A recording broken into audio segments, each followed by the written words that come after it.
All right, so y'all go ahead and do the factoring and the math knowledge question. Pause the video, and then once everyone is finished, you can unpause the video, and I'll show you the correct answers. So for this factoring, you want to start by removing a 2. So that's going to leave you with x squared minus 9. And then that'll factor as x minus 3 times x plus 3. And so this would be your answer for the factoring. For the math knowledge question, we have a movie ticket costs $5, and she gives half of the money that she brought with her for his ticket and also for a snack. And when he asks to play a video game, she gives him another $1. And that leaves her with only enough to buy her own ticket. So, how much did she bring with her? Well, she started with $5, or that's what she ended with, because that's how much a movie ticket cost. And she had originally had 6, because she gave him $1. And then 6 was half of the money she brought with her. And so she had $12 that she brought with her. She brought $12, she split it in half and gave him 6. And that left her with 6, and then she gave him another $1, and that gave her exactly enough to buy her own ticket for $5. Okay, so now we're going to look at lesson 87 today. We did skip lesson 86. It is dealing with arithmetic progressions and means, and we are going to skip those because I want to focus more on some of the pre-calc and calculus concepts that we're going to deal with at the end of the lesson. And so we're going to skip all of the sequences and series and the means and the progression stuff in this book. So that'll be 5 lessons total. But we're looking at lesson 87 today. We're dealing with sum and difference identities, and then we're going to look at the tangent identities. So hopefully you'll understand the sum and difference identities and the tangent identities. So the sine of angle A plus B equals the sine of A times the cosine of B plus the cosine of A times the sine of B. Also, the sine of A minus B is the sine of A times the cosine of B minus the cosine of A times the sine of B. And then we've got the cosine of A plus B. We have the cosine of A, cosine of B minus the sine of A times the sine of B. And then we have the cosine of A minus B, which is the cosine of A, the cosine of B, plus the sine of A times the sine of B. Now these 4, you will need to memorize. I'm going to help you as best I can. The sine of A plus B, the sine is the same. The sine of A minus B, the sine is the same. And then if you look, sine of A, cosine of B, cosine of A, sine of B. So for the sines, the only difference is whether it's a positive or a negative here. Okay? Now for the cosine. The sines are flipped. They're the opposite. And then it's cosine of A, cosine of B, sine of A, sine of B. So maybe that helps you a little bit when you're memorizing them. But you do have to memorize these 4. And we're going to use these enough that if you don't ever memorize them, you're not going to do very well at all. So make sure to star those, highlight them, whatever you need to do. Put them on note cards, put them by your bed. Whatever you need to do, you have to memorize those 4. Okay? So we're going to use one of them to simplify, the sine of theta plus pi over 4. Well, the first thing that I want you to do is to write down which one it is that you're using. Well, we're going to use the sine of A plus B because we have the sine and a positive. And so the sine of A plus B is the sine of A times the cosine of B, and then plus the cosine of A times the sine of B. And so now we're going to plug in that our A is theta and our B is pi over 4. And so we have sine of A times the cosine of pi over 4, and then cosine of theta, and then the sine of pi over 4.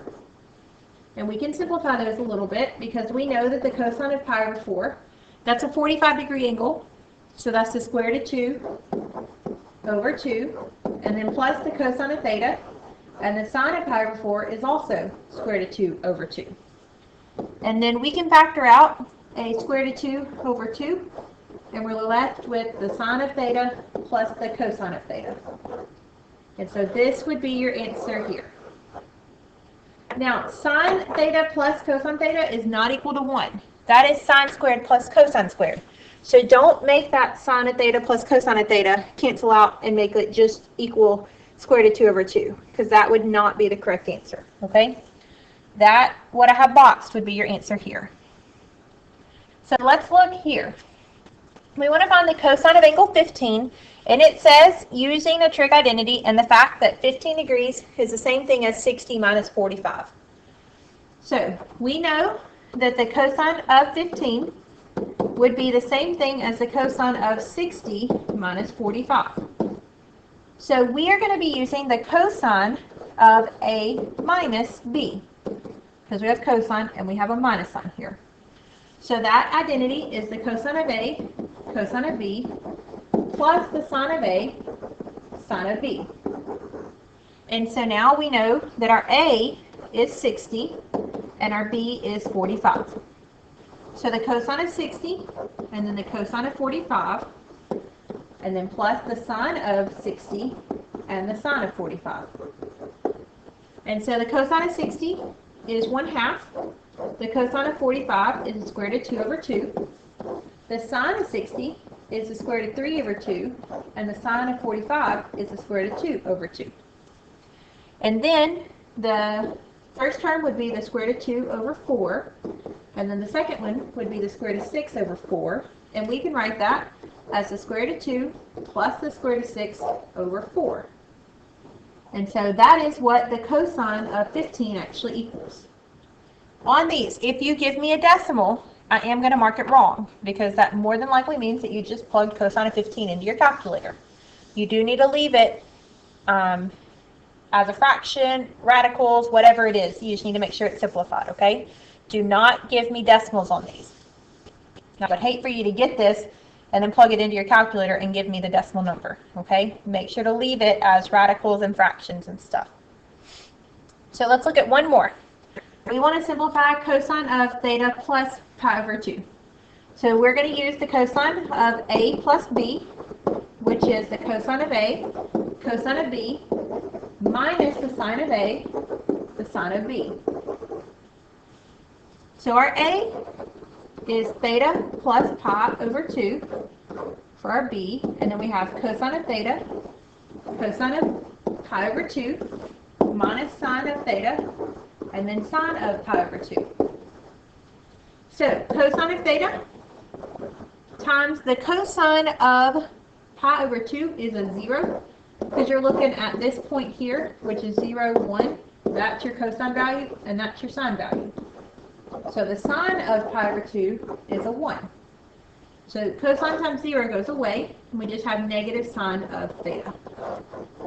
And so that would be your answer for that one. Okay, now I want to read you what the book says about memorizing those, because I think that it is kind of funny.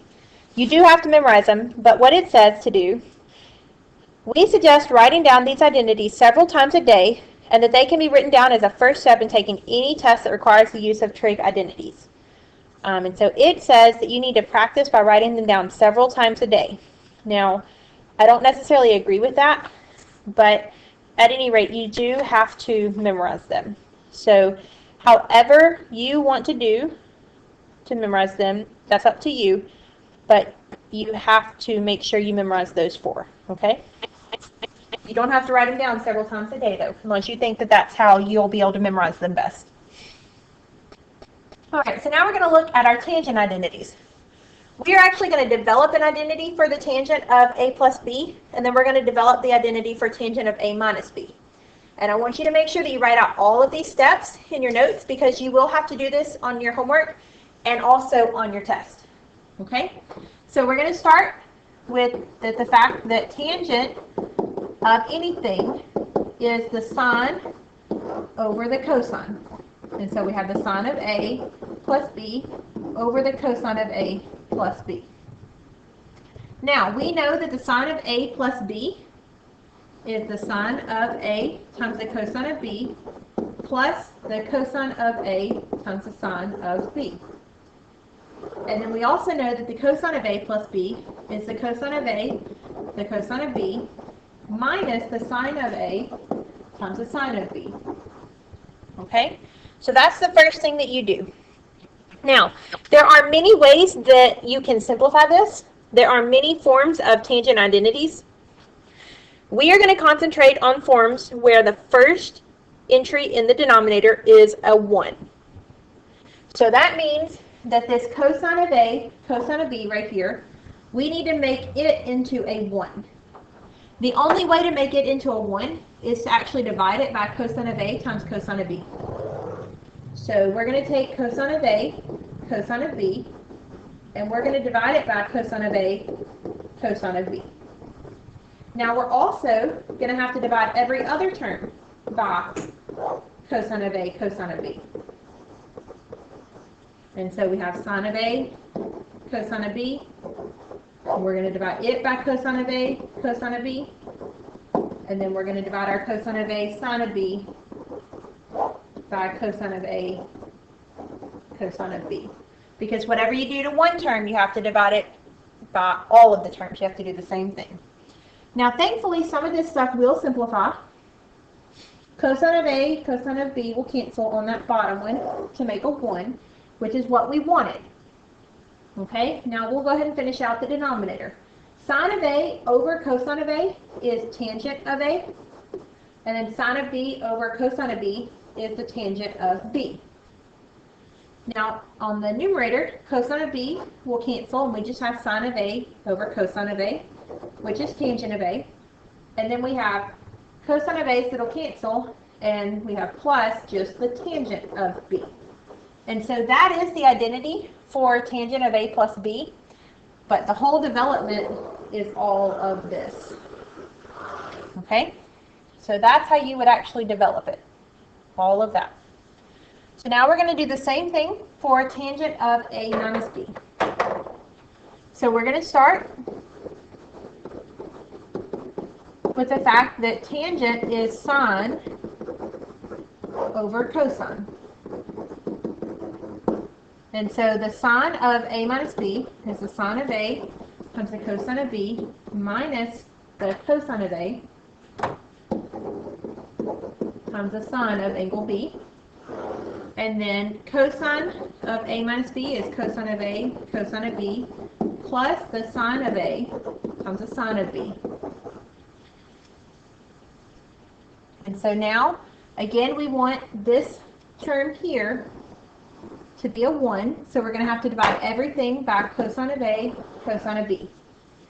So sine of A, cosine of B, over cosine of A, cosine of B, minus cosine of A, sine of B, over cosine of A, cosine of B, and then cosine of A, cosine of B, over cosine of A, cosine of B, plus sine of A, sine of B, over cosine of A, cosine of B. And now we can simplify some stuff. In our numerator, the cosine of B's will cancel, and we'll have the tangent of A, and then minus the cosine of A's cancel, so tangent of B is left. Those cancel, so we have 1 plus tangent of A times tangent of B. And so that would be the development for the identity there. Okay, so that's how you would develop those. And again, you will have to do that on your homework and also on your test. So make sure that you practice those whenever it's on your homework, because you will have to do it on your test. And I'm going to look and make sure that you do all of the work. So you can't shortcut those. You got to show everything. Because it's kind of like a proof. You got to show all your steps. You got to develop it. So now we're going to use one of those that we just developed to actually get what tangent of theta plus 45 is. So this is the tangent of A plus B. We do not have to develop it because it didn't say to develop it. It just said to evaluate. So tangent of A plus B is tangent of A plus tangent of B over 1 minus tangent of A, tangent of B. So now we're going to replace our A with theta and our B with 45 degrees. So we'll have tangent of theta plus tangent of 45 over 1 minus tangent of theta tangent of 45. So we can't simplify tangent of theta, but tangent of 45 is 1.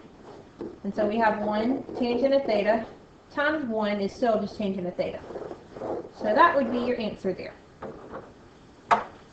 Okay, so hopefully you understand how to use your sum and difference identities for sine and cosine. You do need to memorize those. And then you understand how to develop and use your tangent identities. For your homework, you do get to omit 11, 12, and 13 because we did skip lesson 86. So make sure that you do the rest of those for homework tonight so that we can go over any questions you have tomorrow.